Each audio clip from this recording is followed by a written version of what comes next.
we have to create the right vibe, the energy, and everybody at the organization has to feel so privileged to be here. It's no other way.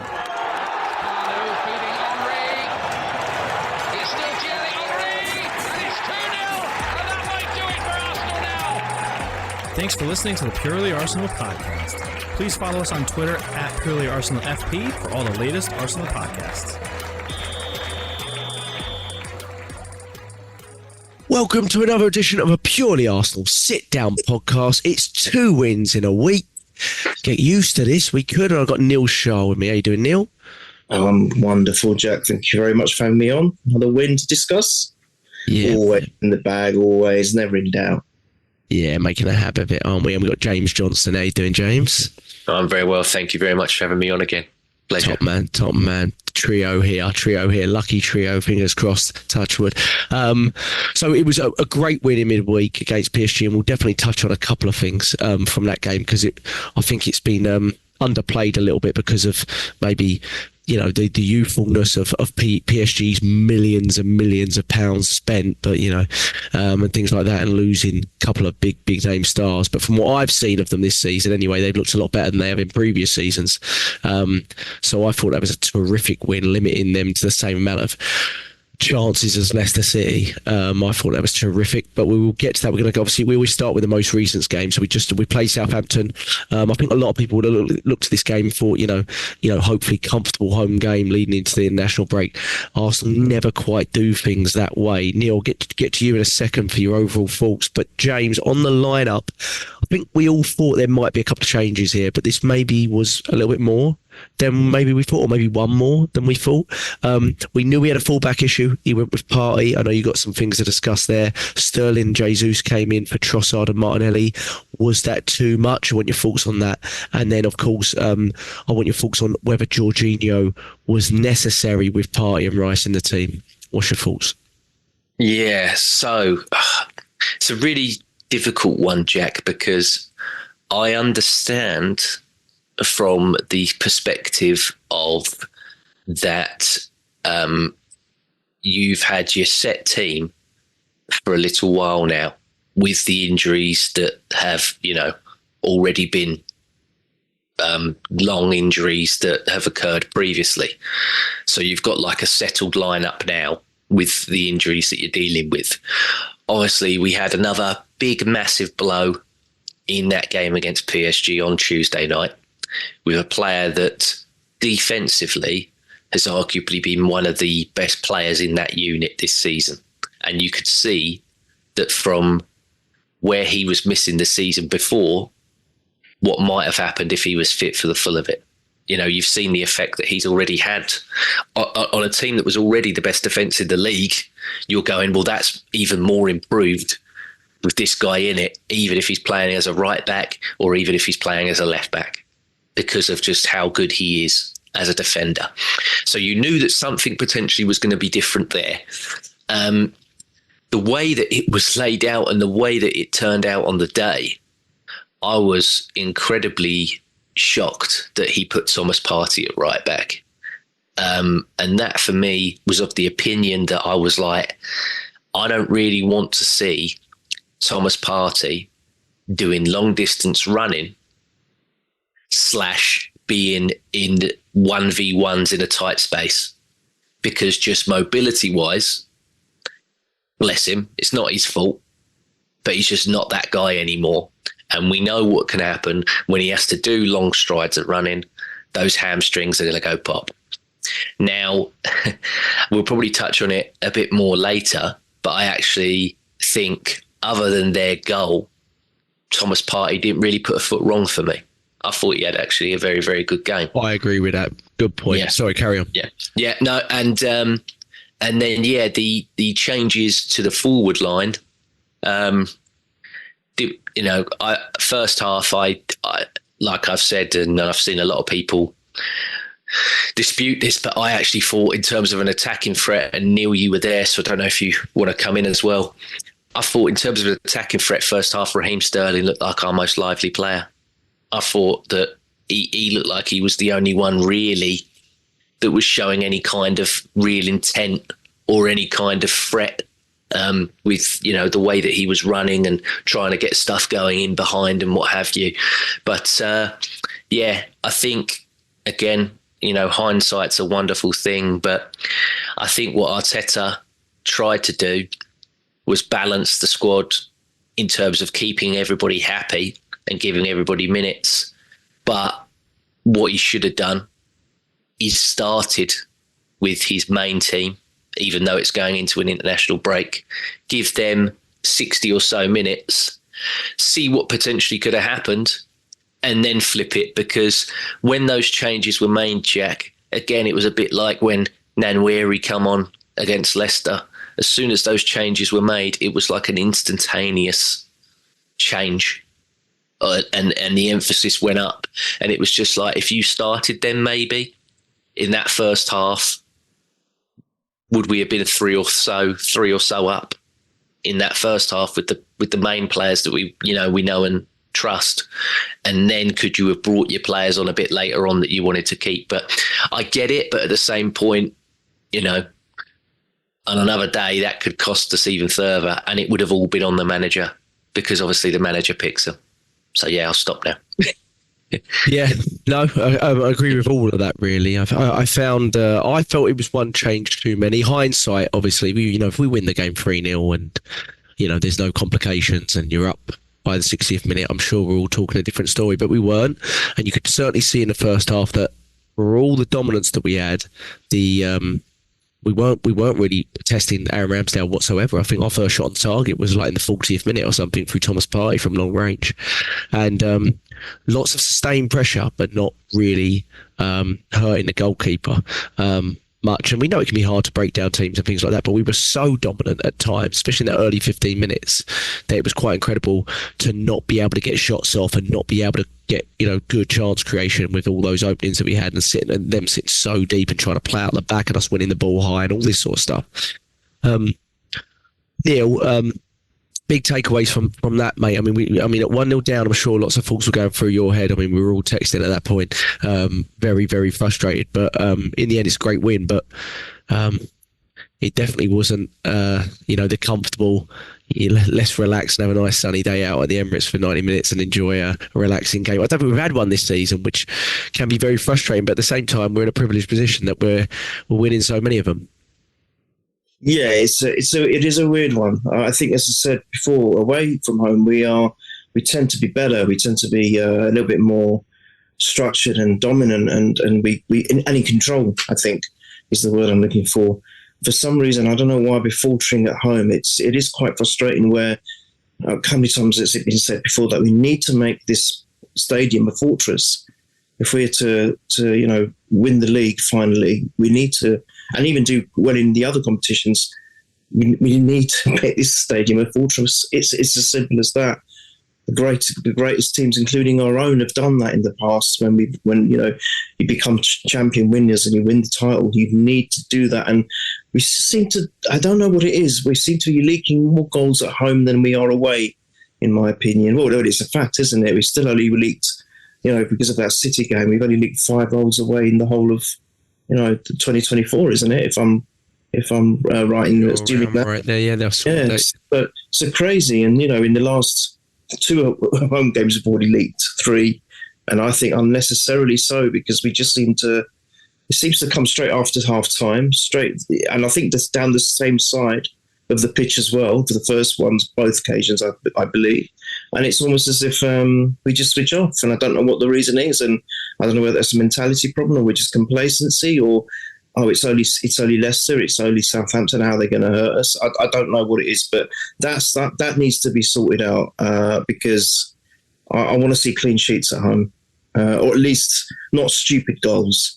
We were talking maybe a couple of seasons ago where we're leaking stupid goals, even maybe as far as 2 seasons ago, we're leaking stupid goals. We don't mind conceding a world-class goal or a good goal, and you have to give credit to the opponent. But when you're conceding silly goals or just out of lack of concentration or complacency, it's a bit frustrating, because those goals can hurt us. So far, luckily, they haven't hurt us, because, look, we're 1 point behind from the top, and we're still unbeaten in all competitions this season.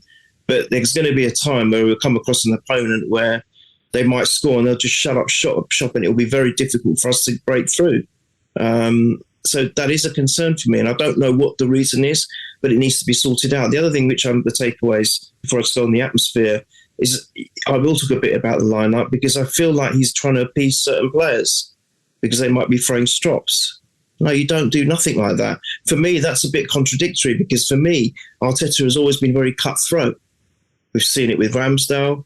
We've seen it with some of the players which he didn't get on with and he just got rid of in the past. So why, for me, I'll just say, I couldn't understand the Jesus starting. Hi, Jesus. I didn't get it.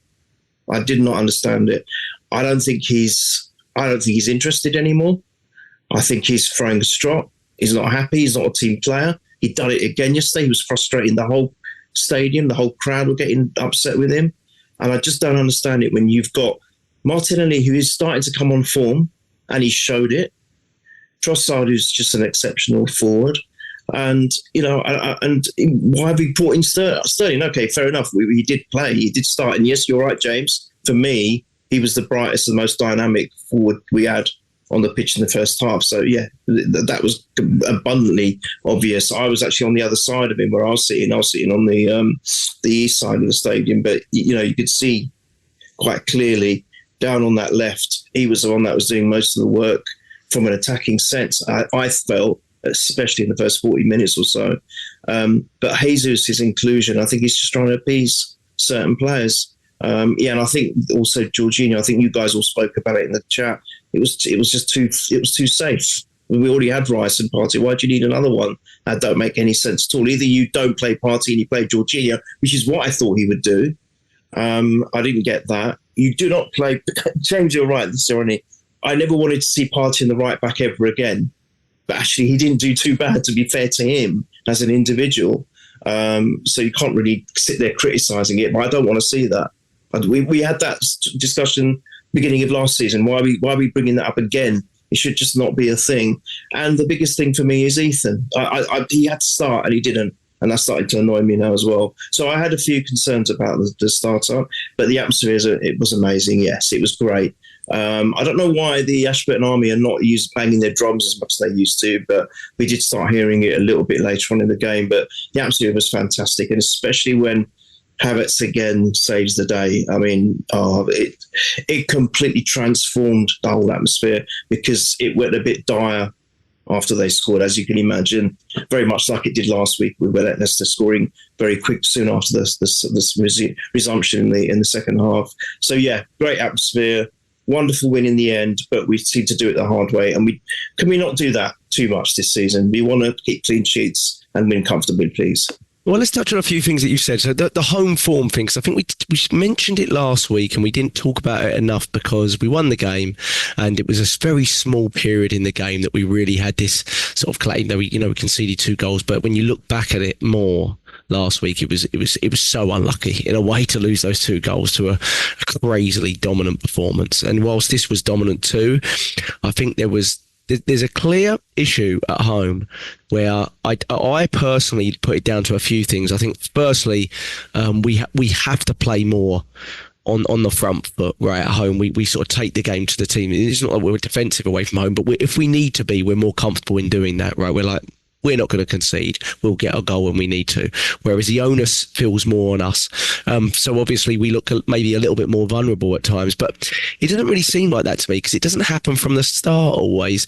Oftentimes it happens when we haven't got the goals that we needed, the game's not been put to bed, and then there's this sort of like slow sort of emotional drain or brief lapse in concentration and focus from the collective, oftentimes straight after the second half starts, from this 15 sort of 20 minute period.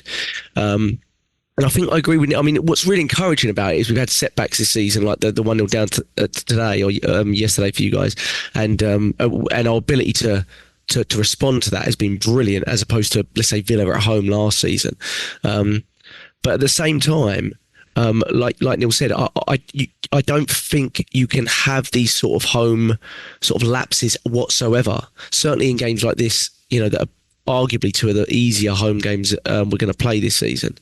And I felt we had it against Brighton as well. I know we went down to 10, but it was the same period of the game where that straight after half time, we'd lost all way of playing almost.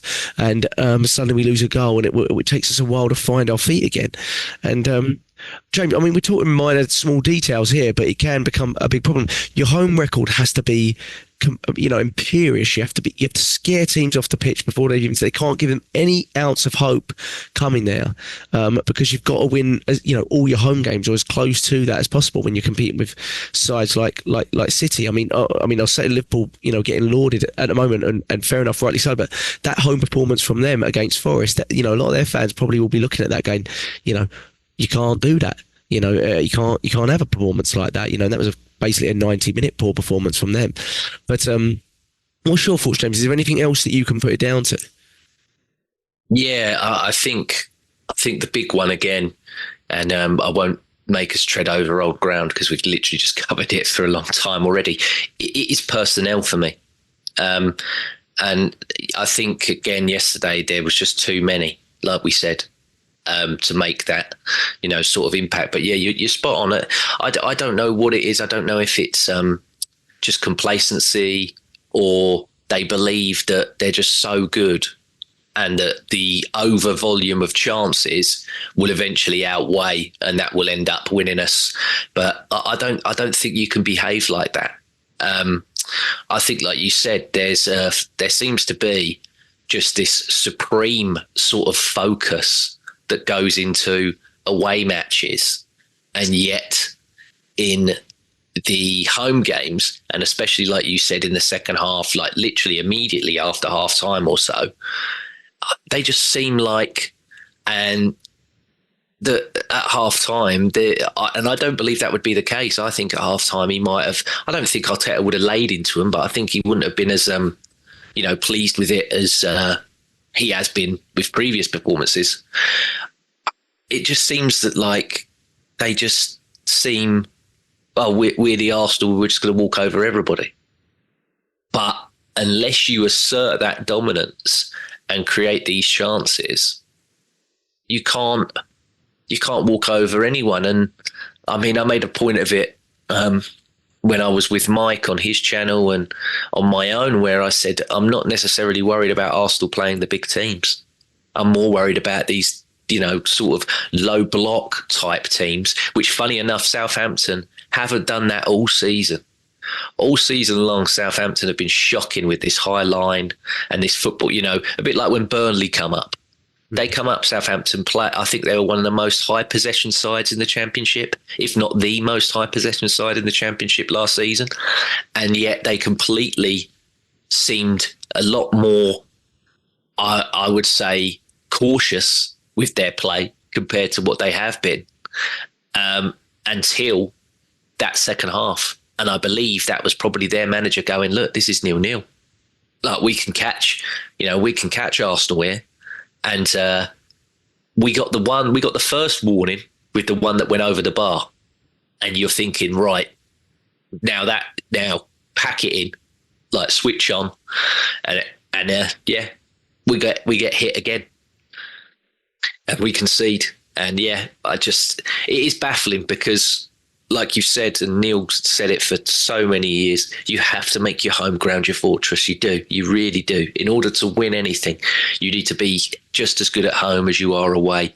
And I think the personnel still for me is the big reason for that, because we put people in there yesterday that, one, on current form don't deserve to be in there, and secondly, you didn't really need, considering the opponent that we had, you didn't really need them. Yeah, I think on the front line there was certainly one too many. I don't think you should be changing two players on the front line in the Premier League, especially when they haven't shown anything. And Sterling has less of a. I would have understood the Sterling one because he's basically played one game, and he did quite well in that one game. I know it was Carling Cup, but you can only play. Do you know what I mean? But Jesus has had pockets of minutes throughout the season, and there's not there's not any evidence that not any justification, I don't think, for starting him in a Premier League game at this moment in time. And second to that, I'd say at the very least, you definitely do not start him centrally, because he's third choice there for me. And there's two other options. Havertz, obviously your main one, and Trossard has proven to me, I think to you guys as well, at this point, he is light years ahead for what he does in terms of the collective team. And positionally, he understands what the team needs in the current role of being a centre forward. Gabriel Jesus is trying to get back to what we were 2 years ago, but this team's moved way beyond that. We no longer need a centre forward to drop into left back, right back spot, centre midfield to build up play and then never be in the box when we need them. Do you know what I mean? We've got players, now got midfielders that are the level to do that job for him. So do you know what I mean? And I just feel, I think Neil mentioned it, I feel like he's playing his own game here and not understanding the strength of those around him. Whereas Trossard, Havertz, so selfless in what they do, yet when they need to be, they're clinical, they take their job. And whenever I watch Jesus, I'm like, you're really doing your own thing here, trying to get back to yesteryear, but a few years ago. And I think the more we watch Gabriel Jesus, the less I feel he's going to, which is why I think I mentioned on the last pod, is I'd use him as a rotational wide option and having compete with Sterling for minutes. And I think in this game, whilst I don't think either of them set the world alight, I think you noticed from Sterling that he could definitely be an impact player when we need something from the bench. But with Gabriel Jesus, I'm not really sure what we've got at this point. I think we've got a guy that's struggling to find his fitness, struggling to find his confidence, and struggling to know his place in this team. And I don't want to, lamb it in, because we've loved Gabriel Jesus for so long, but you can just see it. It's just really, really obvious. And I agree with you, James. I think he made one change too many there. You could argue that one. And I also agree with you, Neil, that I think against Southampton at home, why are we playing three players that are arguably, number sixes? I know they're all in different positions. That doesn't make a lot of sense to me. I think Partey and Jorginho in the same team, I know we did it against Tottenham away, but we did it because there was literally no other option. There was a lot of other options here. Just put Rice there and put Marino there, or put Rice there and play Havertz there and put. Do you know what I mean? Like there was a lot of options. There was a lot of options now that we did not necessarily have available to us. So I agree with you on that. The first half, there's not really a lot to discuss, Neil, because like we said, we a lot of dominance in terms of possession, but we didn't hurt them enough. Lots of hard chances where you should have got a shot off on goal. Sterling had one, Jesus had one, Saka a couple, but then the shot never arrived at goal, got blocked before it, or we didn't take it early enough. A little bit frustrated, but you looked at it and thought, okay, we're going to come out second half firing, and we came out flat, really flat.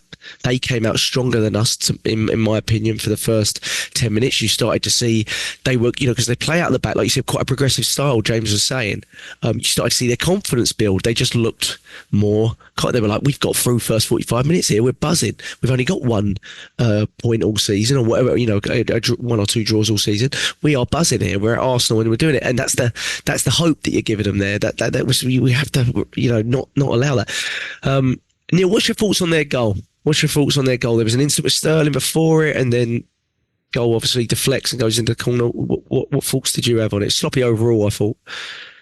Yeah, sloppy overall. And I think I'll let James speak a bit more on it, because, again, I was on that side, very much like the Leicester first goal, where I couldn't see much, and I haven't really had a chance to. I was trying to fill it with a bit of highlights just before we came on there, so I can't remember much of it. All I remember was, again, just from an atmospheric point, that how everyone in the stadium was just so annoyed with the fact that we've let in a goal. And I think, again, I'm not going to disrespect any team. I've always said that any team can beat any team in the Premiership. I'm always going to say, I'll continue to say, even when we become quad invincible winners 5 seasons running, I'll still say it, right? So that will never change. But I just feel that sometimes you can give, and I think you nailed it there, Jack. You give them that hope to hurt us. We shouldn't be allowing teams any hope at all, especially a team which is struggling. Like you said, 1 point they've got. Is it 1 point they've got all season so far? Are they on 1 point, Southampton? Well, they're very low down. It's 1 or 2, isn't it? Yeah, well, there you go. You can't You can't allow a team like that. And again, I'm saying there's the most respect I can for a fellow Premiership team, but you just can't allow that to happen. But I can't remember who was at fault initially, who lost the ball. Was it Partey that lost the ball initially? I can't recall. Someone fell on the floor. It was Sterling who was looking for a foul. And I think this is where people are going to look at Sterling, Neil, and they're going to look at that moment and they're going to say he had a poor game. And I don't think he had a poor game. I don't agree with that. No, he didn't. But he's got to be stronger there. Yeah, no, I agree. But he's not the strongest of players, is he? I don't think. I just think he thought he was going to get maybe he thought he was at City and he gets those fouls, but he's not getting that foul at Arsenal, is he? Yeah. Well, hopefully he will learn from that for when he does come on and when we need him. But I think it was Saliba that was at the end the culprit, wasn't he, for that?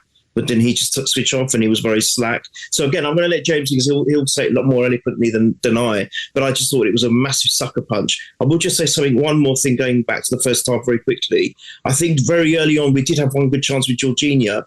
I do remember that. The volley, yeah. But I think you're right, Jack. It was very, very fleeting. It was quite dire. I think at one point the crowd were quite silent in the first half. I don't know if you got it on telly. Yeah, it wasn't very atmospheric in the first half. It was only really got going after we hit back. But yeah, I'll go on, James. I'll let you speak about that first goal. Yeah, no, I know you said I'd put it more eloquently. I don't think there's any way that you can describe it eloquently. It was just a bit of a fuck up, weren't it, from just about everybody. Sterling, for me, that's what I think a lot of people have picked up on and have said, like, he's a no for me. I saw a lot of people already say, give him back to Chelsea, because can't be having that sort of stuff. And yeah, I've got something to say on that when you No. No, for me, I think he's looking, and it's been something that's been labelled at Sterling quite a lot, even from when he was at Liverpool. And we saw, he does throw himself to ground a bit. I think I wouldn't say he's a diver per se, but he does definitely go down quite easy. He's would I say diver? I'd say more of an embellisher than I'd say diver, but yeah, I think he's trying to buy one there and he's looking for it. So that's never going to get... I mean, for Arsenal, we've seen players like Saka be volleyed in the air like a football and still get nothing. So you're definitely not going to get something thrown on you, throwing yourself to the ground like that. They just keep going through. And then it comes to Archer. Now, Thomas Partey for that goal, again, for me, he is completely too far up the pitch compared to where he should be playing as a right back. However, I can't, slap all the blame on him, because one, in the position that he's in and knowing, like I said earlier, Thomas Partey's limitations, I know I'm not on the pitch. I'm a fan. I'm watching at home. I'm eating cookies that got M&Ms in it. Right? I know that he can't get there. Now, Saliba is an elite level professional athlete and arguably on his day one of the greatest centre-backs in the world football. So if he doesn't know that Partey's not going to get there and I need to move faster, then what's going on?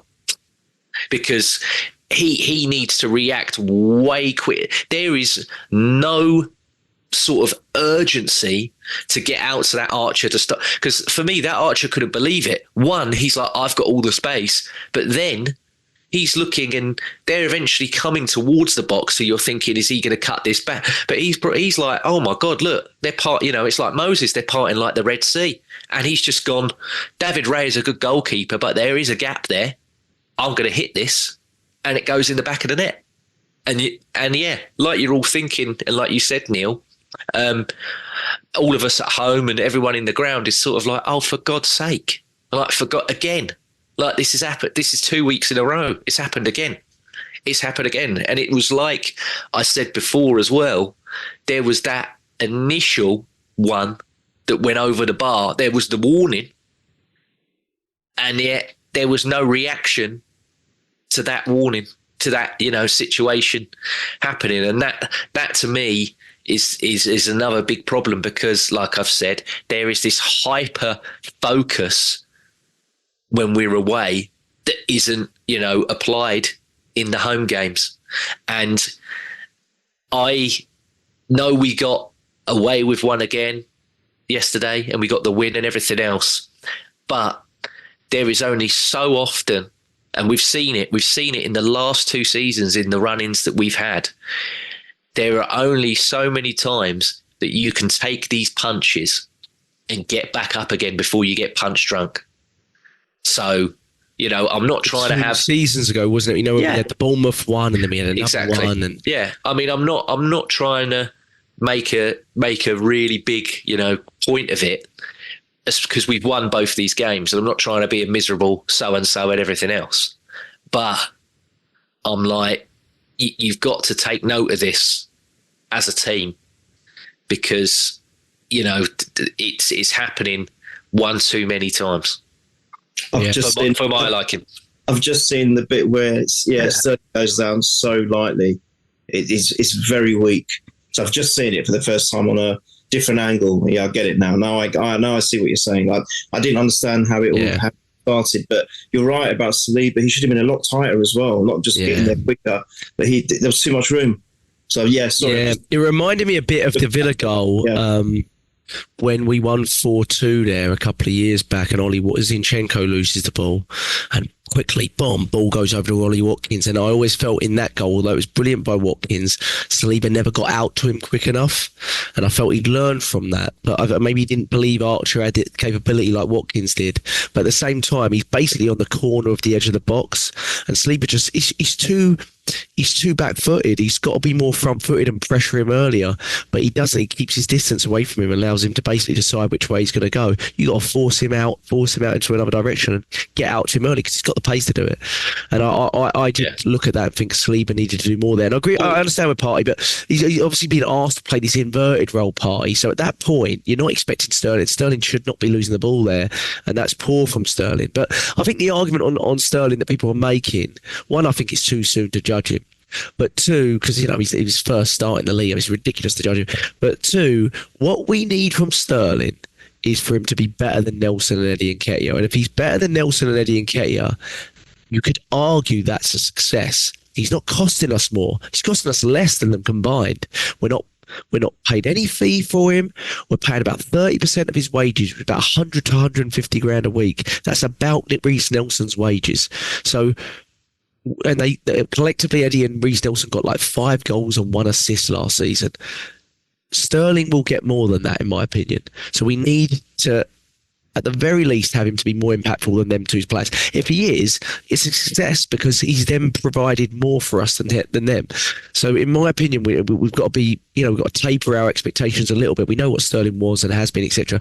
And I think he might be able to get close to being back there, but we've got to taper it a little bit and also give him a little bit of time. We can't just judge him straight away. I know he's a Premier League player and stuff like that, but it's literally his first start.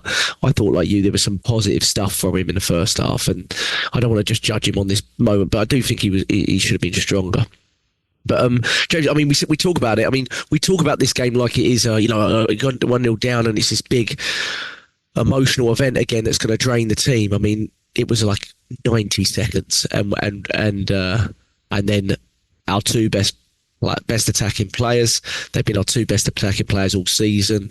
Saka arguably for the last 2 years. Havertz certainly since January, where his stats, I believe, in terms of striking, are better than Kai Havertz from what I saw. Better than Haaland's from what I saw.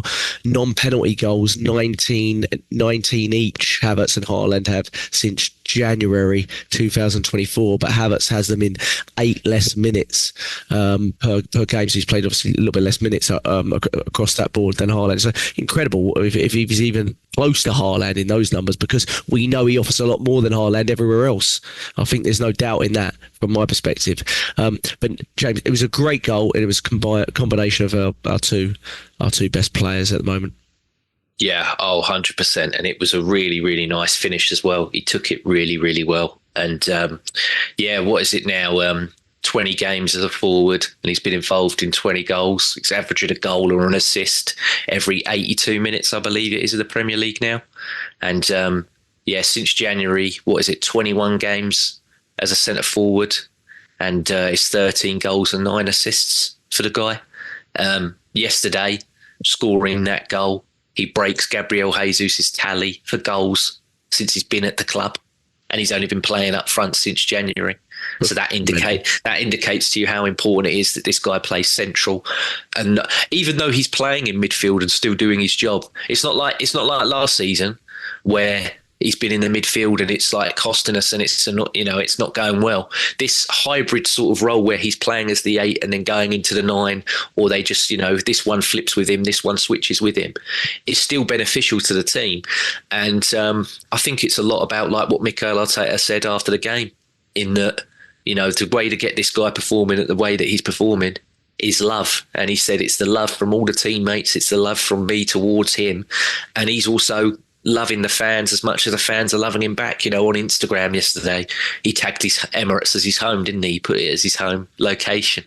So, and I liked, not just because it was a dig at him as well, but I did like his comments in midweek when they said about winning things. And he said, I won with Chelsea, but he said doing it here will mean more. Yeah. Yeah, he loves us. I think...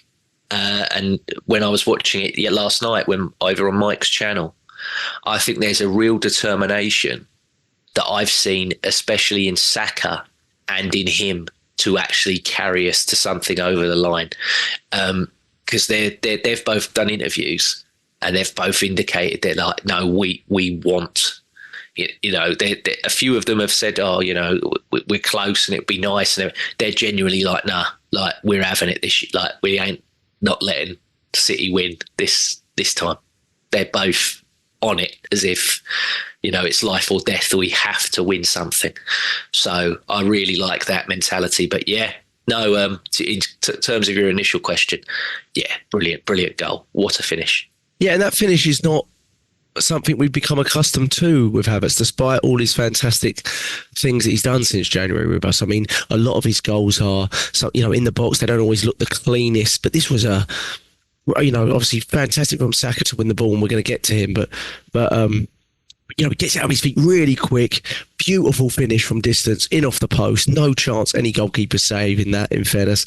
But it's not something you don't always think that, Neil, with Havertz, where he's going to sort of shoot from outside the box really cleanly and really smoothly. He's done it a couple of times, but it just shows his confidence and how comfortable he is at the club. It doesn't matter what role we ask him to do. Can you fill in at the 10? Can you fill in at the 8? Can you fill in centre forward? Obviously, getting him back to centre forward is so clear, but he can do so many. He's like Mikel Arteta's perfect player. He's endless energy, can play in multiple positions, completely selfless, and does it in big moments. And and he's humble with it as well. It's just everything Mikel Arteta would want in a player. And from someone like me, that this time last year I was judging whether it was even a good signing or not. I mean, he's just he's fantastic. He's arguably one of the first 2 or 3 names on a team sheet, but absolutely brilliant, Neil. I don't think talk on how he scored in every home game this season. So obviously scored in midweek with a great header from a Trossard cross. Again, opened the score in there, but how important was it, Neil, to get back so quickly? Because, like you said, the crowd were down and then frustrated, to lift us again and know that we've got time here. We're back on level terms. We've got plenty of time here. Don't panic. And I don't, from that moment on, I don't think we panicked whatsoever, really. I mean, it just felt quite smoothish, as much as it can be when you're a goal down. But fantastic, Neil. We definitely can't forget, the Saka interception there as well, because he's breaking all kinds of records at the moment as well. There's just so much to say on this. Firstly, James, just picking up on your bit about the hunger, I agree with you. I think Saka and Havertz are certainly from the front are definitely the ones to look to when it comes to what they want from this season. That is just a given. You can see it, and you'd want that from all 11, starting 11 or 12, 13 players. But I think Gabriel at the back is the same as well, to be fair.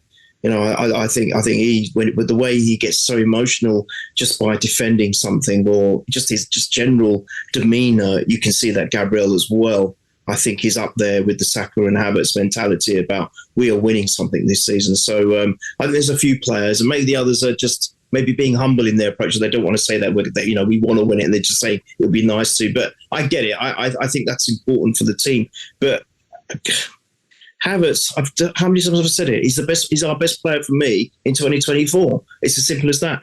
We didn't see it. So this is props to Edu and Arteta. You're not the only one, Jack. I think probably 99% of the fan base didn't understand this signing, but Arteta knew, didn't he? And now, as it happens, he's almost become the poster boy. Everyone talks about Saka, the star boy for Arsenal, but that's just because he is. But Arteta, I think, if you could formulate a player and mould a player on an AI system, I think for Arteta, from his point of view, Havertz is that guy because he's just superior in everything he does for me. You know, he's got the strength, he's got hold-up ability, he's got vision. He can score with both feet and head. We haven't had that in a striker for a long, long time for me. He does it from both, and he can do overlaps, and he can move from left to right in a constructive, structured way, which is what Jesus can't do because he thinks he's living 2 years ago. And like you said quite rightly again, Jack, earlier, that we've evolved beyond that now, and we've evolved into what Arteta wants with the player in Havertz and what he's got. And I think that's what annoyed me a little bit, you know, the fact that if you're playing, you're tinkering with a starting lineup in the Premiership, but you got your main player fit, as you said, scored in every home game. Why are you resting him from the start? Or what? No, or why would you tinker with the front lineup? That might affect his play. Obviously, it wasn't him that rested, but you know what I mean. We had a change in the lineup. I don't like all of that. I think you need to keep the same formulation that was working if everyone is fit. Why are you messing around? Because he just shows what he can do. And to strike back so quickly, again, is another indication of our hunger. Look, I know we didn't like what happened in Leicester and the game against Southampton, that we're allowing these easy goals, all these goals to come, you know, to concede them so very quickly after the start of the second half. But to be fair, Jack, even against Leicester, I said it, not us as fans, but the players seem quite relaxed, even coming into 90 minutes. And I don't know what that is about our team. There's something that is something we have never, ever seen for so many years. You know, a long spell under Wenger, it was like that. Obviously, of course, then the Emery that took over. You always used to, you were the one that said it all the time, Jack, that we lose a goal, our heads just drop. That's it, done. Especially if we go behind. That's it, done. But these guys, it's almost as if, yeah, all right, then okay, well, all right, this game we had a few more minutes to catch up and actually win the game. But we don't seem to panic. And it's players like Havertz, I think, that instill that confidence and help that confidence within the rest of the team, because what he does is incredible. That finish James alluded to, that was fantastic. But Saka as well, the numbers, 7 assists, 2 goals, equal Robert Pires' record already for assists. I mean, Jesus Christ.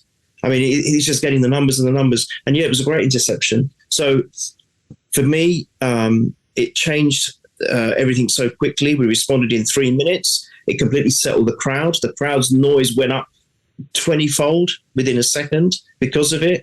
And I think because of that, it rallied the team to then go on and do more. Well, there were a couple more squares, as you probably mentioned, before we went 2-1 up. But boy, I think by that time we were back in control generally. And Havertz, for me, he's my favourite player by far, and he's the player of 2024 by far.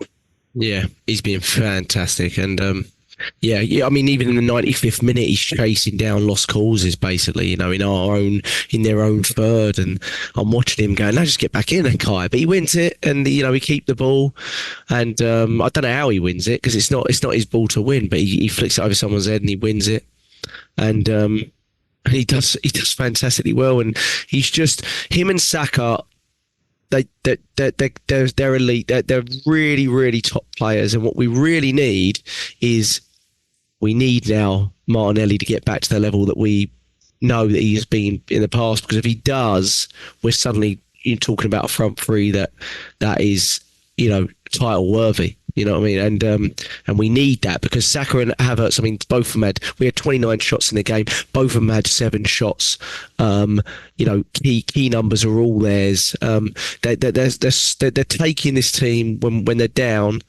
And they're just pulling us through game by game. If there's a problem, they're sorting it out, they're fixing it, and they're just fantastic. And I think they've been fantastic all season. There's a lot of people saying Saka's not really peaked yet or anything like that. It doesn't matter in that because he's just always making the difference, right? He did it again in midweek, just like Havertz did. You know, somehow I thought Mendes had him for 30 minutes or so, and then suddenly Saka, you know, just gets him too close, wins a free kick off him, boom, scores a free kick, and after that, Mendes doesn't know what to do with him because Saka's going left and he's going right, and I'm like, see, that's the thing with what you can do. They all know that Saka is our biggest danger man, so they double up on him, they put their best players up against him, etc, etc. They try to mark him out the game, and they might do it for 20, 30, 40 minutes. He often just finds another way. He'll just find a different way of doing it. I'll find space, I'll get a set piece, you know, whatever it might be, but I'm going to find a way of having one moment here that's going to change the game or whatever. And that's what I really like about Saka. He tries to come up with solutions, and he's a very intelligent player. But Foden and Cole Palmer are still better than him, though. Let me just add that. Well, yeah, I mean, people are saying that, but we're going to, yeah, I mean, that's it. Well, Foden don't even get the C team at the moment, which I don't know what's going on there. But the Cole Palmer, I mean, definitely a very, very good player. But, you know, I mean, you can't talk about people in this Conference League, can you? I mean, come on. I mean, you talk about Champions League players here. I mean, you can't talk about Conference League. They're playing Serviette on a Thursday evening or whatever. You know, we can't be talking about players like, get the Champions League first, and then we can discuss, you know, if Cole Palmer's at the level of Bukayo Saka. That's always what I used to hear 3 or 4 years ago when I said Saka's amazing. People used to go, oh, he doesn't play the Champions League. And I'm like, okay, no problem. Don't want to hear about you until you've arrived in that competition, then thank you very much. But 1-1, I think it was at 1-1 that they hit the bar, wasn't it? Was it at 1-1? And I mean, we have to say, I mean, this was probably Raya's, I mean, I would say, maybe I'm looking at it a bit harshly, but I think this was Raya's most sort of nervy game. That being the biggest, most obvious moment. I mean, Raya is so good from crosses. And to be fair, we get a little bit Arsenal'd on that cross because they've put a man on Raya. They've stopped him moving and jumping. But Raya is usually so nimble and good about just getting away from. But he looked like he got stuck under that player, a bit Ramsdale-ish, if you like. And I don't know exactly what happened. It hit their player, ricocheted off someone else, but then it hits the bar. And I remember just taking a deep breath there and being like, "Gee, I mean, I wonder how the game would have been affected at that moment. That may have been, a key moment there." So it was very. But then obviously Saka, you know, gets the ball again, and we make the 3 changes. Right, we make the 3 changes soon after the first goal. We still make those 3 changes. So I do think Arteta deserves credit. He doesn't. We had arguments about the starting lineup, but he makes those 3 changes. I know a little bit more reactive, like James said, but I thought they were really 3 very, very. I mean, they all made a huge difference. I mean, it's easy to say, you know, bring on top players are going to make a difference, but they all did. And I think even Moreno, who's probably been talked about the least, I thought he was fantastic when he came on. I thought he was really good. So we'll get to him. But the second goal, James, I mean, the second goal I loved the most because I felt like they even though Martinelli, he's had 3 goals and assists in the last 2 games. I think he's got 4 in 7 now, 4 goals and assists in 7. But this one felt like to me like, oh, he's back now. He's come on.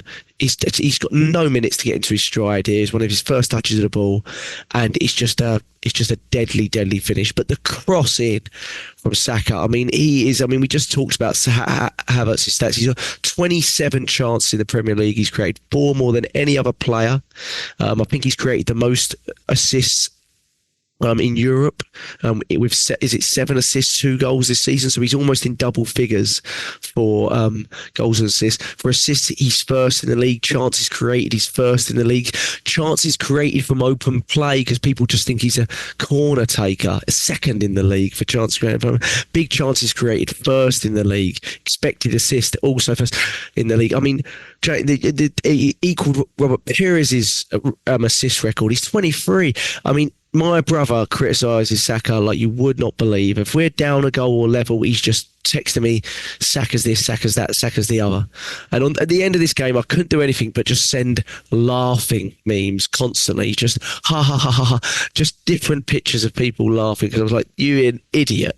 And I think he does it on purpose as like a jinx thing. But James, that ball is unbelievable. And the run from Martinelli is also perfection, because it's just onside. Yeah.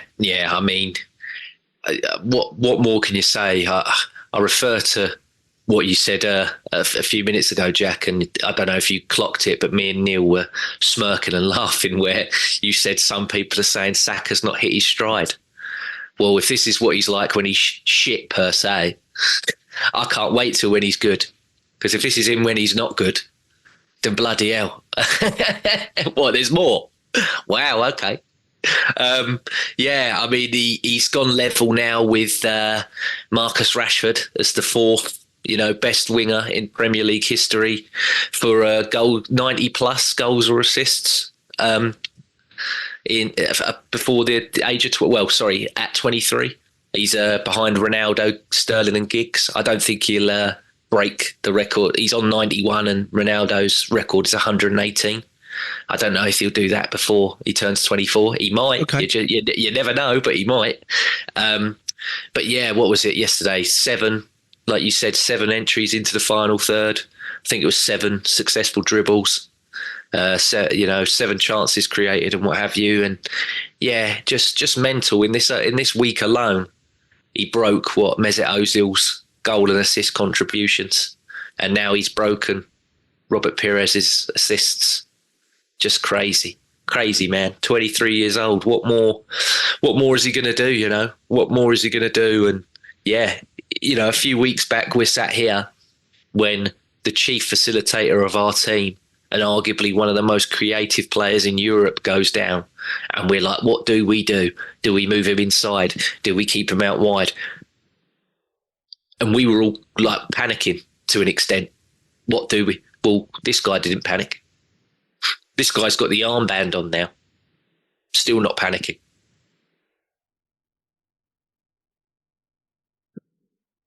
Sorry, little pause from James. Carry on. Still not panicking. Just basically, give me my moment because I'll still shine. And he does every single game. And the ball in, we're lucky that Moreno didn't clip it, but it nearly was a header from him. So we would have gone, oh, look at that. Mikel Moreno's come on, first goal. You can see the goals he's going to get, can't you? Exactly. Exactly. Yeah, no. And I'm like, if Saka's putting him on a sixpence like that, he's going to score a few of them. Trust me, because I'm like 6'2" person. Just perfect. That's what you want. But no, like you said, Martinelli, not a lot of minutes in the feet. But yeah, bang, have that. And then silly season begins with the bloody VAR. And it's again, like I mentioned earlier, I'm indoors with my M&M cookies, and I can see I'm like he's not. Well, I'm like Moreno's not touched it, and he's onside. I'm like, there's 2 players playing him on, and yet what was it? 3.5 minutes or so it took. It was ridiculous, and the Archer one, which was closer. It was closer. I've just rewatched it and stopped it. It's genuinely closer. I don't even know if they checked it. It took like 5 seconds and boom, they were done. And you didn't see anything. No lines drawn, no nothing. They went, literally on my TV, they went, oh, they're just checking an Archer offside. It's been cleared. And I was like, hold on a minute. I was like, that's at least we're worth having a look at that along the line.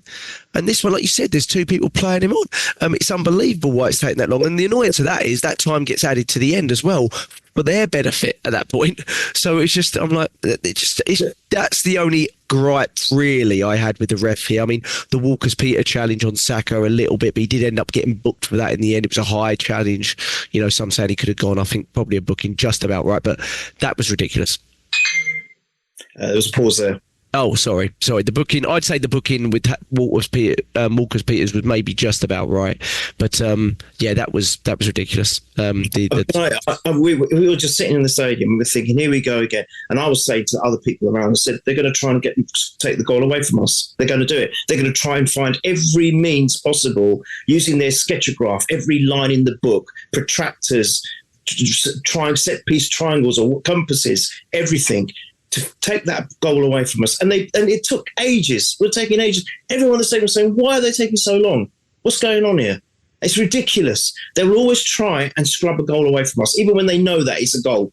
oh, let's just try this angle. Let's try and make it. I'm sick of it. I'm going to look, as much as I'm elated with what Arteta has done for our team, and we're fighting and we're fighting and we're fighting, we are still going to be up against the officiating, and we're still going to be up against corruption. And that's what will make it triply more rewarding when we win the title this season. But I'm sick of the way they're trying to do that to us. You know, it shouldn't have taken more than 20, 30 seconds to see if that was a goal. If that, and that's been generous. Like you said, for their goal, 5-10 seconds, they made the decision. Why for us it has to take so long? It's just so annoying. But yeah, massive, great goal. And Neil, you make a great point, because, again, like I alluded to earlier about Saliba and realising about Thomas Partey, these refs have to come up through a system.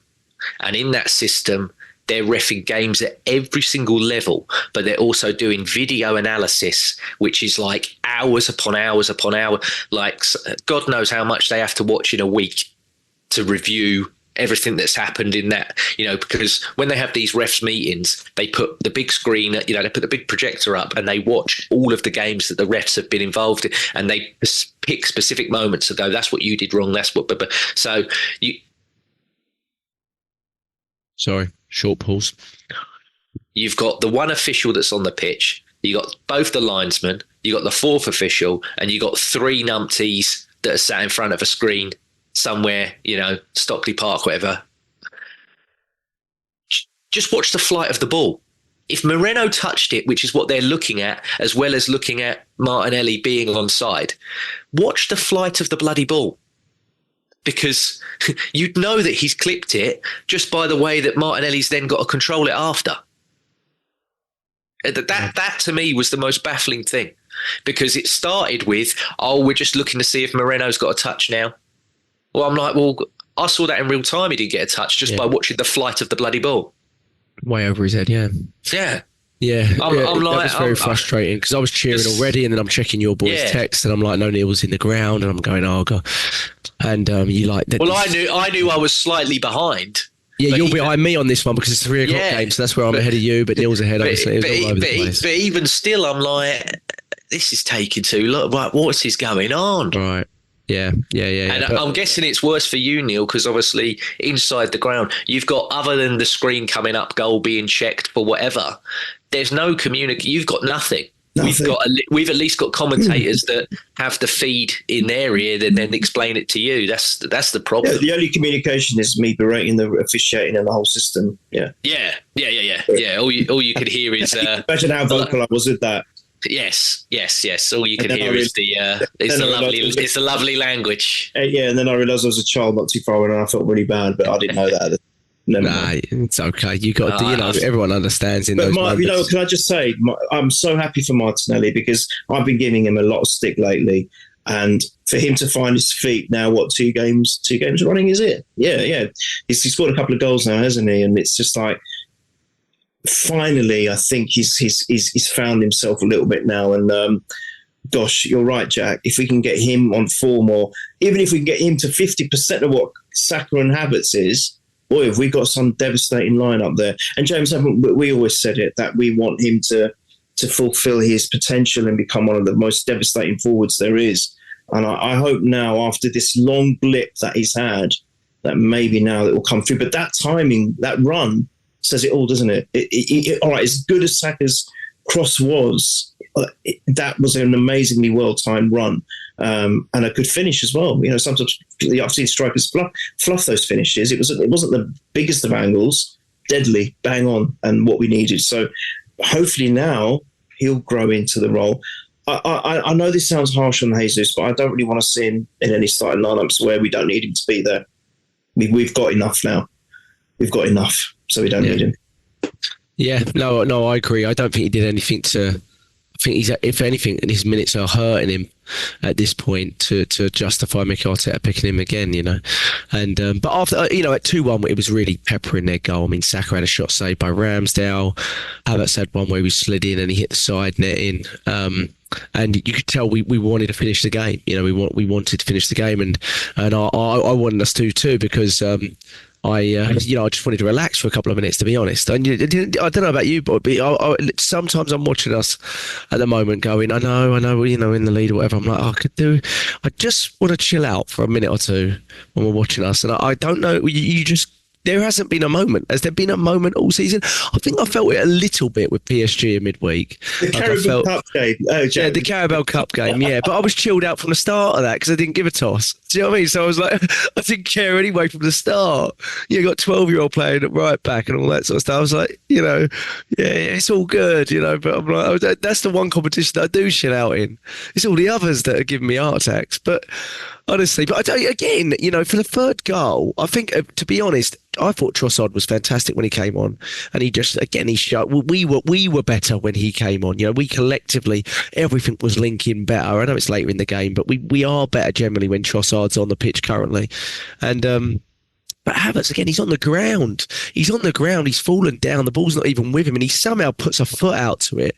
And suddenly it's 3-on-2, and but Trossard does really poor because he doesn't get the ball out of his feet. He tries to do a little step over with two players right next to him. And I'm like, just like it's Martinelli, he's sitting right there. And there was one earlier, or was it later? I'm not sure, that he had to give it to Martinelli earlier, and he played it to the byline for Martinelli when Martinelli was basically in. He just didn't play at the right time.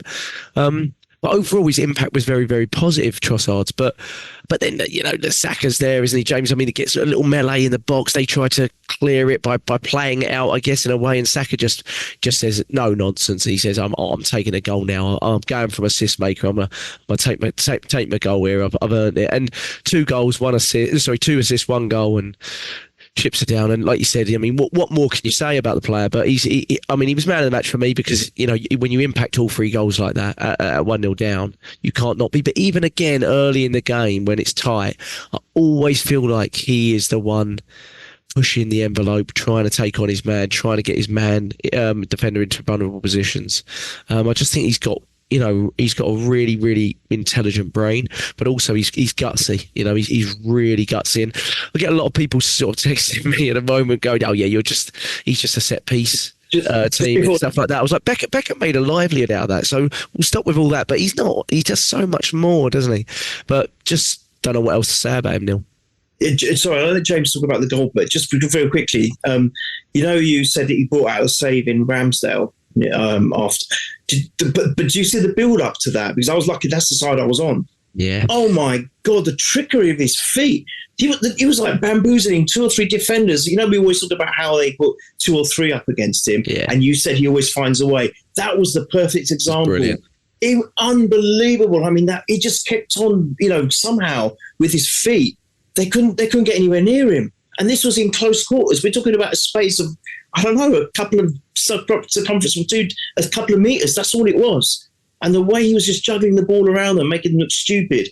If that had gone in, that would have been an incredible goal. But, oh God, yeah, go on, James. But, an amazing player. So good. Unbelievable. Yeah, no, like you said, the finish for me, again, not as, picturesque maybe as the Havertz one, but it's still a really good finish because of how quickly it's come to him. He knows in this situation where it's sort of hit those 2 Southampton players and it's rolling out. He hasn't got time to take a touch and then shoot. It's basically, as soon as this comes to me, I'm going to hit this as hard as I can into a corner. And you can see Ramsdale after it goes in. It's just a bit like, bugger. That's pretty, it's pretty good finish, that, to be fair. And you're probably thinking, how many of them did he used to do against him in training? And he probably had the same face, So there's that element to it. But yeah, no, it's just a really, really good goal. And it just, again, it capped off what was another day for him that was brilliant, and another, like you said, man of the match performance. And again, I've said it God knows how many years on here now and on everywhere else. I'm like, just doubt this guy at your peril. Doubt him at your peril, because he really is superb. I mean, he's come in and we were crap, and he saved us. He basically turned, a team around with what he could do, and now he's in a system where there's so much good quality around him, as well as him on his own, and his level's not dropped if anything, it's elevating constantly. And all he's got to do, Jack, is, and I say this more, not just even on him on his own, as a team, they've just got to add trophies, because that's the only missing element, is that they've not won anything. That's the only thing. Yeah, yeah. But it's near. It's so near, because these guys now, especially him, are just superb. Absolutely superb. Yeah. And let's talk about a couple of other players. What do you think about so Moreno? He came on. I thought he's everything that we thought he was in this game. I mean, he was obviously had a little bit of midweek cameo. He was a little quiet there, but his first game, first minutes, kind of expensive. Obviously, Tomiyasu came on as well, and it's good to see him back. But I thought Moreno stood out a little bit. I thought he was very good on the ball. I thought he won a lot of like, he basically wins every tackle he goes into. But his distribution of the ball, I thought, was really good. Played a couple of lovely balls to Martinelli. Always looking to play the ball forward, I noticed as well. Always looking for that ball, whether it's in the box, etc. It might be why his pass accuracy is always been a little bit lower at Sociedad. Maybe he plays those types of balls that are not the ones other midfielders maybe a little bit safer would play. But I think he's going to add a lot, Neil, from what I've seen. I think he looks like a proper monster in there, and very, very experienced, obviously. I'm excited to see more of him. Me too. I think he's another statuesque player for us, isn't he? Another built, big guy. Another one that seems to be full of confidence as well. That's what I noticed about him. When he came on, he wasn't kind of like a little bit nervous or perturbed by the situation. He was almost like, yeah, I'm going to own this place. That's how it came across. Maybe that's because he's had Prem experience before with Newcastle. I don't know, so he's familiar with how it all works. But still, to come on as your debut, he didn't look, well, home debut at least. He didn't look perturbed to me. And just as you said, very good on the ball and always looking to go forward. So he's another one that's going to be in the mould of our identity. He's going to fit in to what Arteta is trying to achieve here with this club. Fit in beautifully with the identity of the club. And I just think he's going to be an amazing addition for rotation purposes as well. Because obviously, we've got I think Partey when he's fit, and Rice, of course. And then when Odegaard comes back, they'll probably be our three main midfielders, I'm guessing. I don't know, you guys always know better than I do. But to have him as well now, and Jorginho, Jorginho, I think he's still a very clever player, a very useful player to have to come on. And he's for me, he's a consummate professional. He's not going to moan when he doesn't play. He's playing for the team, and he knows when he gets his chance, he does his best. But now to have this guy, who I think is going to be great. I think he's going to be more suited in the 8, isn't he? You guys will probably, yeah. So, to be able to have the ability to press forward and to be good with it and to be strong with it, it just ticks all the boxes for me. And from what I saw, from the moments I saw, that's all he was doing. He was grabbing the ball and just being strong with it, and then progress with it, push it forward. So, a wonderful, wonderful player for me. And I think we're going to see a lot of him. A lot of positives from him when he does play. Yeah. What were your thoughts on Calafiori in this game, James? Because I thought he did a lot on the ball, won a lot of tackles, but there was those couple of moments. He had one against PSG where it was Hakimi, who's rapid, I get it, but went past him. But this one was Diblin, went past him with pace quite easily, and some are looking at that and saying, look, he's got the same vulnerabilities as Zinchenko. I certainly wouldn't go that far, but I also think he's got a lot more to offer in terms of, just the ability to win duels and, the way he drives into space and things like that. I've been very impressed with Calafiori from what I've seen with him so far. What were your thoughts in this game, though? A couple of little tetchy moments defensively. Okay, so every game that he's played so far for us, he's had a defensive ricket. Now, when Zinchenko has them, I get angry because I know that Zinchenko will never, and he's proven it, he will never learn from them. And also he doesn't have the recovery, again, for me, to make up for it. This guy, for me, is young. He's still only 22. So, he's still great. And he's got the pace to recover for me.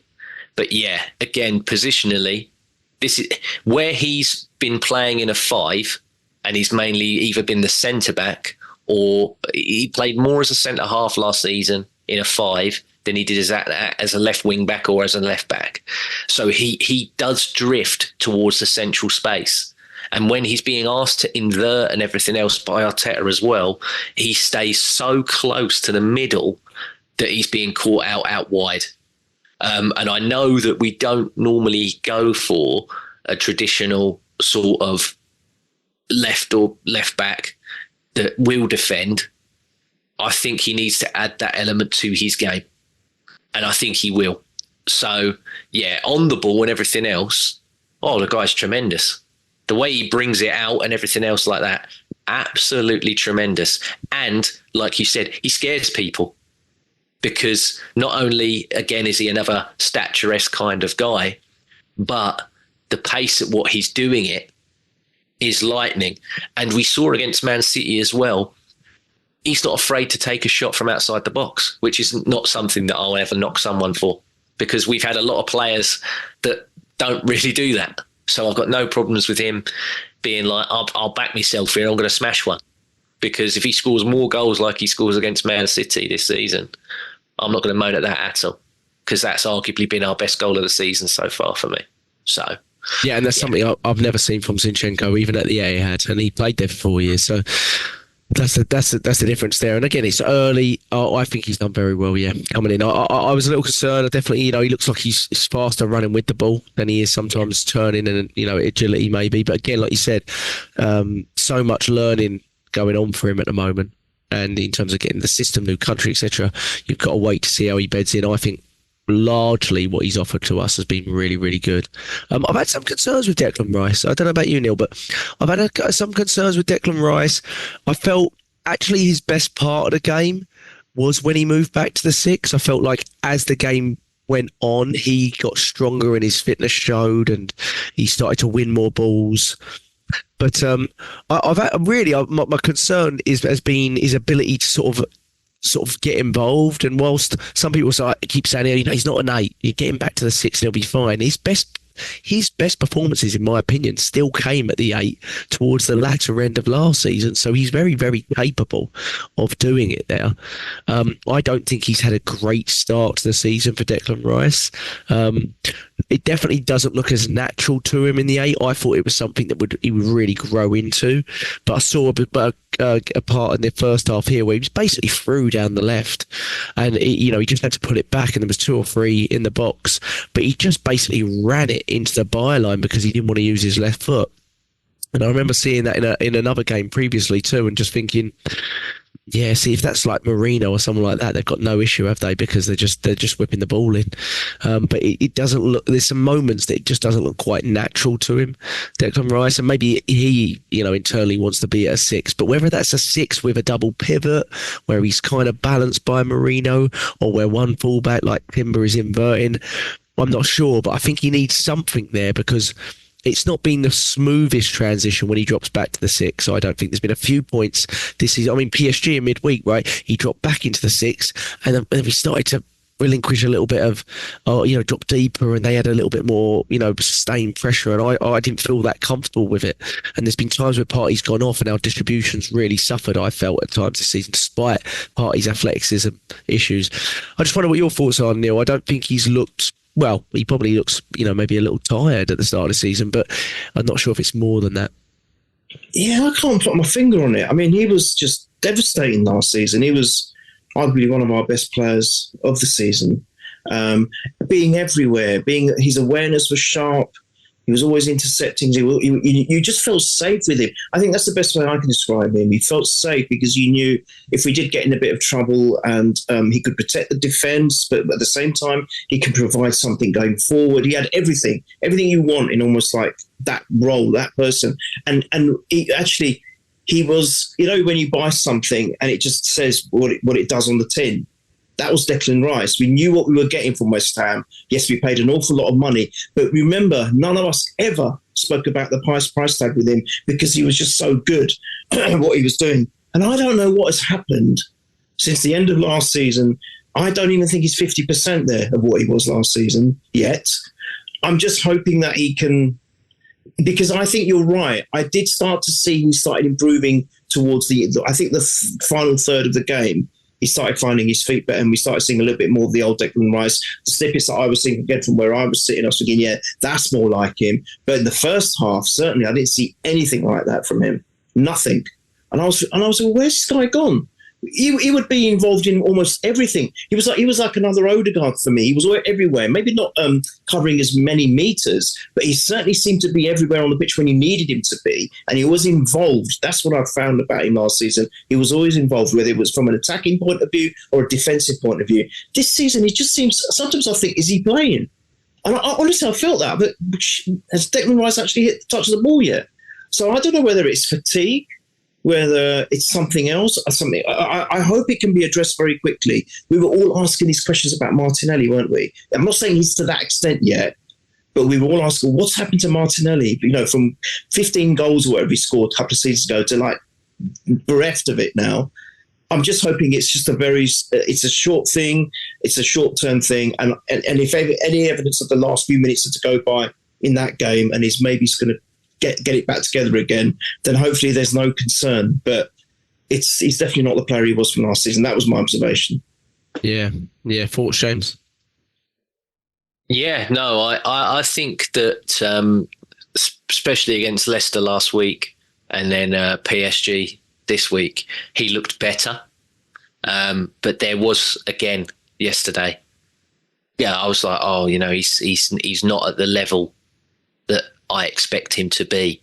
However, still, I think he got in his 90s for his passing. I think he got something like 93% or so or something. He was 93.2, Yeah, and then he never got dribbled past the whole game as well. And funny enough, I looked at it, and Thomas Partey didn't get dribbled past either, playing as right back. So I've got to, I'll give him his props for that there.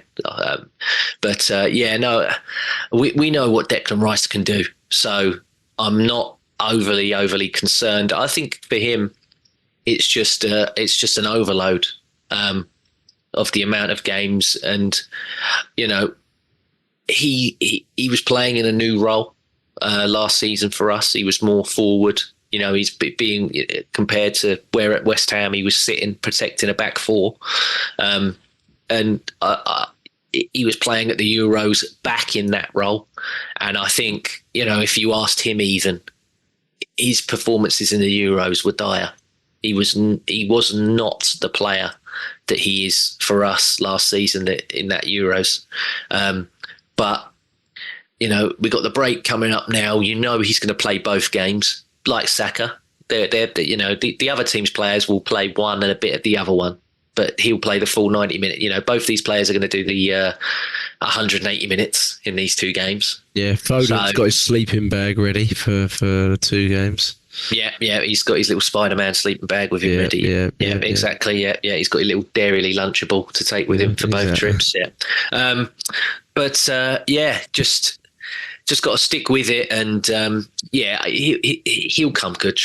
We know with Declan, it's only a momentary thing. He'll be back to his best.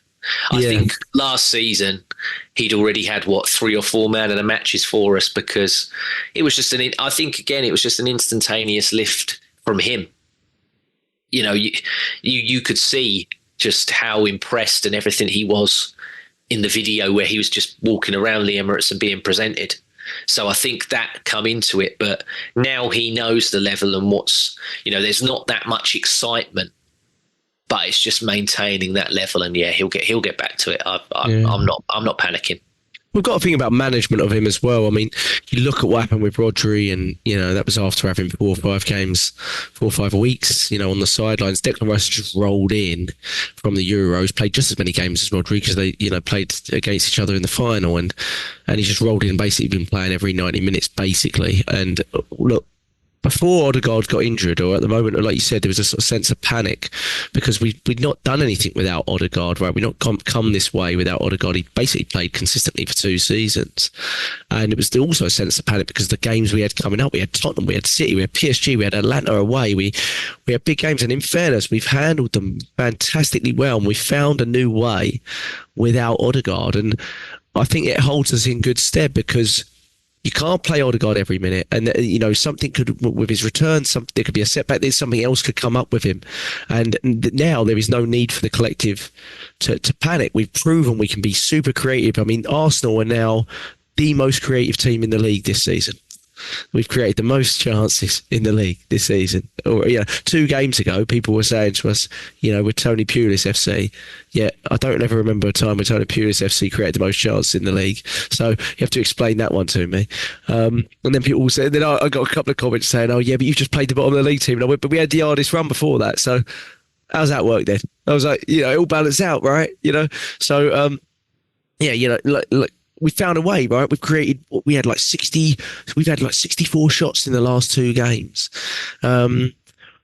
Against City and Tottenham, we found a way to be creative still, without Odegaard, in those big games where you also would be worried about it. And in games like this, you could definitely see the need for Odegaard and how he'd miss his ability on the ball and his creativity on the ball. But same with Rice, we may need to find a way. We may need to play Partey and Marino at times and give Rice a rest here and there. We may need to do that, and whether we need to do that or not, there's going to be a time where we have to do it. So, we need to get comfortable with single points of failure, or eventually cost teams, right? And I think City have been quite lucky with that. The last time they had a single point of failure was their centre back, because Laporte was their best centre back at the time, and they lost 9 games that season, and Liverpool won the league. That was their last point. They lost him like a week after the transfer window closed or something like that. So look, a great win. It's been a great sort of period since the last international break. I think it's hard to really say anything about, beyond that. We've had little touchy moments in games, but in the end, the points we've got have been fantastic, and I think overall the performances have been almost there as well. So we're getting there now. Obviously, we've got another break, which is ridiculous in itself. And frustrated. Good that we didn't get any, injuries, touch wood, in this. But again, you don't know what's going to happen in the international break. And then we come back after the international break, and we play Bournemouth away, which Bournemouth at home are a tough team, right? So, especially under their new coach, they're quite a progressive team. They take the game to you, and they're definitely quite a tough team. So even though it's so far away, if there's anything I've missed, let me know. But maybe we should do like a quick prediction for that. But again, we have no idea team-wise. We have absolutely no idea. I haven't looked at internationals when the games are. How many miles Thomas Partey and his 3 physios are travelling. I haven't looked at any of it. I'm not going to look at it. I think Timber's obviously going to be pulled from that. But so he won't go on international duty. He's not in. He's not in. Yeah, perfect. Yeah, my hope of everything he said is that he's getting a little 3-week breaker here, and he'll be back for that game. And I have to say, I do think, for all the Calafiori talk and how fantastic Ben White is, etc., I think even in the short period we've seen, I think Timber is really the one in terms of fullbacks that we've really. All big games, I'll be playing Timber if he's fit, basically. So we've really got to make sure he's ready. But and I think Odegaard's still going to be a few weeks away at least. So, because he doesn't, I don't think he's, Mikel Arteta did say he was pushing, but I don't think it's at the point where he's like pushing and he's out running or anything like that. I think it's, quite a bit before that. So I still expect him to be out for, at least another 3 to 4 weeks. I guess we'll do predictions. Neil, predictions for Bournemouth away. Something difficult, but what's your prediction and score? Well, yeah, just before I do that, I just want to give the crowd a massive props for the way they gave a good reception to Ramsdale, especially at the end of the game. We did it when he came on the pitch to start the game, and then at the end, he got a rousing reception, which I really liked. And what I loved about Ramsdale is he went looking for Raya as the first person he wanted to hug.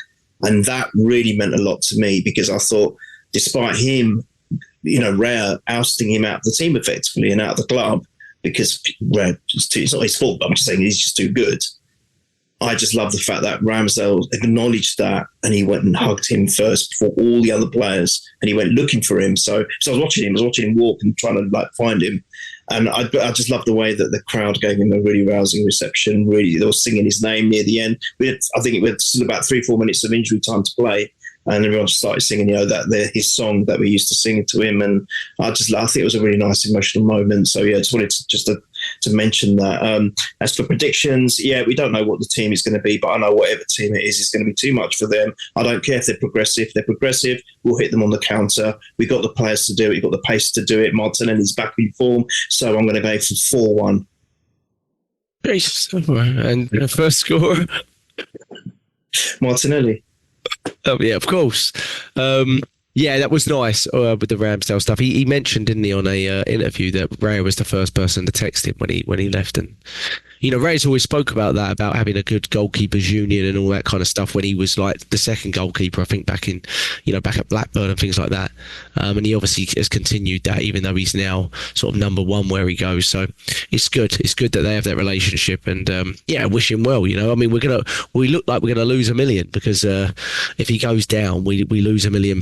So, well, you know, I've probably been booing him, to be honest, for that. But I'm joking. No, it was good. It was very nice touch. And he looked like he was a little bit emotional from some of the clips I saw. So it was very nice. James, what's your prediction for Bournemouth away? Yeah, just touching on what you said there as well. Our last game of the season, funny enough, is Southampton away. Oof. So can you imagine if he gets relegated and he's got to watch us? Potentially, I mean, we'll probably win the title before then anyway, but still, do you know what I mean? He's going to be sat there, isn't he? He's going to be sat there relegated. I can't think about this stuff. He's going to feel like absolute crap if he's going to sit there being relegated, potentially watching his ex-team win the league. Oh, go crush him. To be fair to Southampton, they definitely play some good stuff. Fernandes in the middle, Diblin. I mean, they play some good stuff, but I thought that about Burnley. You know, last season when they came to the Emirates, I thought they played some nice stuff at times as well, and they went back down. They maybe look a little bit too lightweight or youthful. It's hard to tell, isn't it? But yeah, but no, I'm not going to say 4-1 like Neil, but I'm going to go for a 3-1 win. But yeah, we need these. I'm looking forward to who comes back because, you know, they got that Semenyo and they got Clivert as well, who can be tricky on his day. They got some tricky wingers, so I'd like Timber to be in there because, like we mentioned earlier, he's just so good 1v1 and everything else. He's arguably our best defensive player from fullback at the moment. So, but yeah, hopefully, you know, there's a lot of big players for us that aren't going, that are looking to come back. I'm with you. I think Odegaard probably is going to come back for Liverpool. I don't know if he'd be thrown straight in, but I think that's about the time he's going to come back is for that Liverpool game. So I look forward to him playing in that one when that happens. And first scorer in the 3-1 against Bournemouth. I'm thinking it's going to be a defender. I think it's going to be from a set. So I think it might not be the cracker that Saliba scored against them all those years ago. But yeah, I'm going to go 3-1 Saliba. Nice. What you do was but mention Tommy Asu's back as well. We forgot to mention that. Yeah, he needs to get rid of that blonde hair. What's he doing with that? He looks like well, like I said, if he's back, he's got to play. You can't like when Jesus had the braids. I'm like, mate, you can't be putting in these 3 out of 10s with that Barnet, mate. If you got a lid of hair like that, you got to be playing. Yeah, exactly. He'll go to Japan and tear his calf, won't he? I haven't checked, but I'm like, they've 100% picked him. Yeah, of course they have. The Muppets. Yeah. Of course they have. I hate this. Marino's probably been picked for Spain as well, hasn't he? He's been back for 20 minutes. I think yesterday they said he wasn't.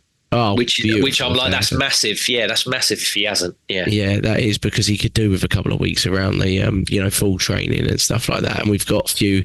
Obviously, Jesus hasn't been picked. I presume Gabriel and Martinelli have, but hopefully Martinelli doesn't play too much.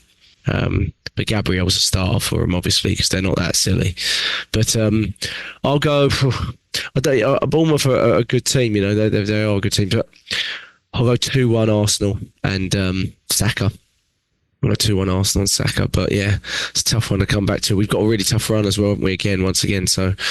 But yeah, like you said, one game at a time. Hopefully all the players come back fit, all the ones that are already injured get back fit, and we can get them back into training as soon as possible. But we're at Purely Arsenal FP on Twitter, Purely Arsenal on YouTube. please subscribe to us there. It helps us out a lot. No ads on there or anything like that. And feel free to tweet us at Purely Arsenal FP or comment on our YouTube podcast. You know, if you got any thoughts on what we're saying or any questions, or if you want a little bit of discourse. Neil's very good, and James, you're better than me as well, getting back to people on there. So we'll have a good chat to you on there. And Neil, James will be back after the international break, after the Bournemouth game, to discuss it again. Keep the faith, stay healthy. Still unbeaten. Come on, the Arsenal.